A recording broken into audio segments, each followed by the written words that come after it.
გუმითის ბრძოლიდან 32 წელი გავიდა პარლამენტის თავდაცვისა და უშიშროების კომიტეტის თავმჯდომარემ, თავდაცვის მინისტრის მოადგილემ, ასევე აფხაზეთის ავტონომიური რესპუბლიკის მთავრობის თავმჯდომარემ და ვეტერანების საქმეთა სახელმწიფო სამსახურის დირექტორმა ვეტერანებთან ერთად საქართველოს ტერიტორიული მთლიანობისთვის დაღუპულთა მემორიალი გვირგვინით შეამკეს და სამშობლოს ერთიანობისთვის ბრძოლის ველზე დაცემულ მეომართა ხსოვნას პატივი კიდევ ერთხელ მიაგეს. ქართული მხარისთვის აფხაზეთის ომში გუმისთის ბრძოლის ეპიზოდი ერთ-ერთი წარმატებული სამხედრო მოქმედება იყო.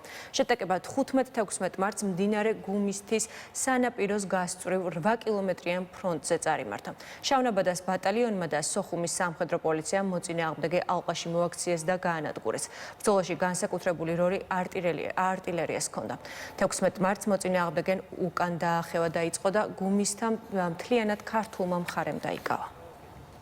ეს იყო ერთ-ერთი უმნიშვნელოვანესი ბრძოლა, რომელიც ქართველებმა აწარმოეს მოწინააღმდეგე მხარის წინააღმდეგ და ჩვენი გმირების სასახელოდ უნდა ითქვას, რომ ჩვენმა არტილერისტებმა უთანასწორო ბრძოლაში ძალიან მაღალ შედეგებს მიაღწიეს და პრაქტიკულად იმ დროისთვის გადაარჩინეს ჩვენი აფხაზეთის მიმართულება მოწინააღმდეგე მხარისთან და ჩვენი მტრისგან. ჩვენმა ქართულმა შეიარაღებულმა ძალებმა თავიანთი სიცოცხლის და თავიანთი ჯანმრთელობის ფასად ამ უთანასწორო ბრძოლაში გადაარჩინეს ათასობით ჩვენი უდანაშაულო თანამოქალაქე.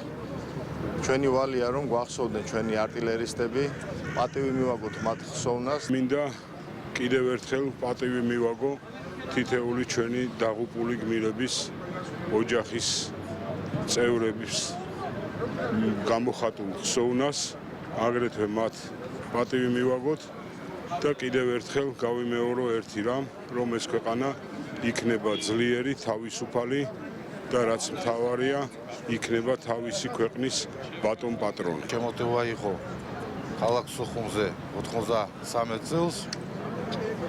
ძალიან დიდი ძალებით შემოგვიდგეს, ქალაქის აღება უნდა და 15 მარტს დაიწყო, გაგრძელდა 16-17, 16 მარტს მიაღწია პიკს ამ შემოტევამ და ქართული შეიარაღებული ძალები, ყველა ქვედანაყოფები გაერთიანდა და მოიგერიეს მტერი.